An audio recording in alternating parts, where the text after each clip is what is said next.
So, I'll say, I guess, a couple of things, and you guys can ask questions.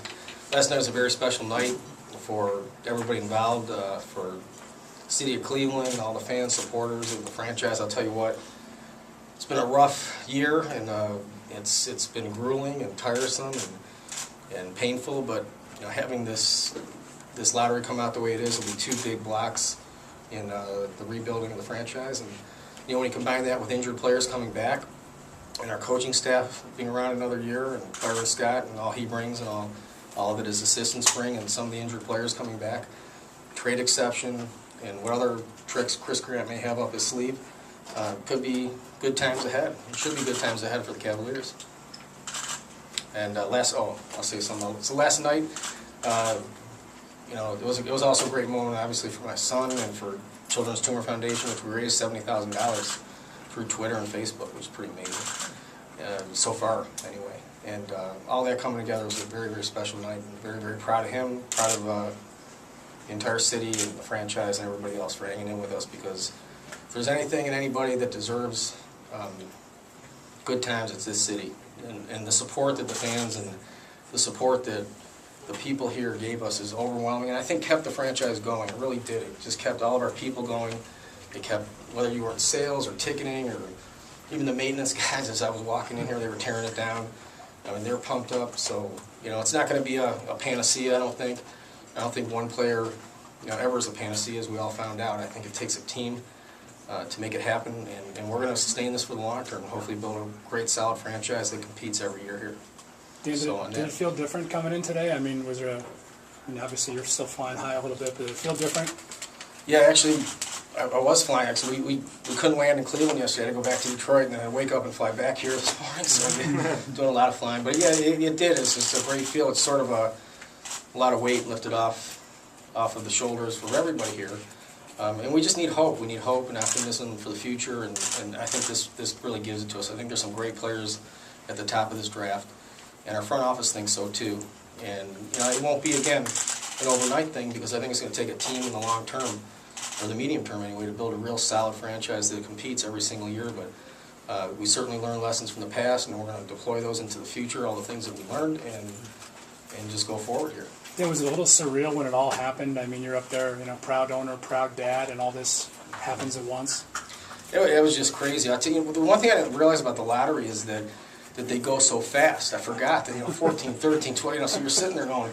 I'm asking my other son. I said, did they say her name? Did I miss it? Because you're supposed to say the Cavs around 8. He goes, they didn't say it. And I'm going, okay, that's good. So it's 5, and then they said her name at 4. Then I wasn't sure during the commercial breaks when they had 3, 2, 1. I was like, yeah, we're probably going to get 3, 4. But when they didn't say 3, I thought we had it. And of course, my son, I think he knew it before he was right on it. So it was a special night. Did the word karma come to mind at all? To mine, but not to my mouth yet. Or to my Twitter account. But yeah, it was. There were a couple articles and things that I saw today, what little I saw, but somebody put it that it was sort of the spectacle on television here that was a very positive one, and a very good one, and one that was positive all around for everybody, and I think that was a real great thing that happened. Dan, can you walk us through your thoughts and your emotions, just watching Nick up there take the stage for you? Well, I could spend hours here because he's a character. First of all, I was a little worried what was going to come out of his mouth. You have to understand, we prepped him the whole plane ride. We prepped him the week before. Don't say this, don't say it. And then this thing just came, me and my other son, we looked at each other. He really just said what I thought he said. So, yeah, it was just, but that's him. He's been fighting against the odds his whole life, and he continues to do so. So beating the odds last night was great. And it's something that, if anybody's going to pull it off, it would be him. Does he have his own PR agent now, or is he? He is. He's. Yeah. So he's the one to make it better. There are some requests and stuff, and some national things, and I gotta better ask my wife what to do here. So I told him, whatever it is, you better be humble. So. Did you help pick out the outfit? What's that? His outfit, his get-up was pretty impressive. Yeah, the bow tie thing? Yeah. I forgot where that came up, but it was, whoever said it, we said, we got to do that for sure. And he went along with it.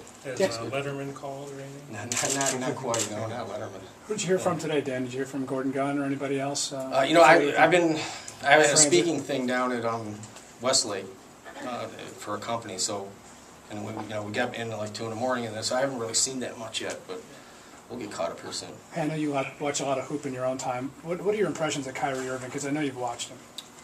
I think he's a great player. I think that's pretty much consensus, and there's a handful of players at the top there that I think are very, very good, impactful players, and of course I rely a lot on the front office and knows a lot more about this than I do. I've been watching them playing it their whole life, so they're very, very excited. Those guys are about as set as anybody, And I didn't think else because those general managers and the people that are, assistant general managers, they try to be. If you notice them in the games, they'll sit there in the tunnel. They try to be really cool. And then I heard they just went crazy last night, which was good. So they showed a little emotion, which was nice. Did it mean anything to you that he didn't sign with LeBron's marketing company? I didn't. I just heard that today, or somebody told me that. So I honestly haven't really thought about that or paid a lot of attention to that yet. Dan, have you noticed anything with, or did you hear about the Minnesota Timberwolves GM had to say, and any thoughts on Somebody sent me an email on that stuff, so I really haven't had a lot of time to go deep on any of this stuff, but I will. I'll check it all out. Hey, Dan, last summer you guaranteed that the Cavs would win a title before LeBron did. Do you still believe that? Yes. Even more so after last night? I just, until it doesn't happen, I believe it, but that's all. Who knows what happens, right? But I still believe it. Hey, Dan, you've taken some hits nationally since last year with the letter and all. Do you have any intention to maybe go public or go reach out to some of these people? Because some of them have been a little unfair, or you just sit there and take it?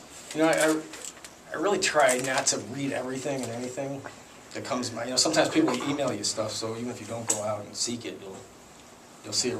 You'll start reading it, and you'll finish the whole thing. But it doesn't really bother me that much. I just care more about Cleveland and the fans and what people care about here and our clients and our fans, customers, supporters, corporate sponsors, suite holders, and the city itself. So. Those people, they should have seen the first version if they were so upset on the second one. There have been some reports that you're kind of the driving force behind wanting a hard cap in response to LeBron leaving. Is that true at all? And how much does LeBron's leaving still drive you? I got read the Riot Act last night again about commenting on the labor stuff, so I really wish I could comment more deeper on that stuff. They really told me, literally I can't say a word on it, so I'm sorry, I can't comment on it. How about how much does LeBron leaving to drive you still to know? Regarding just in general with the team?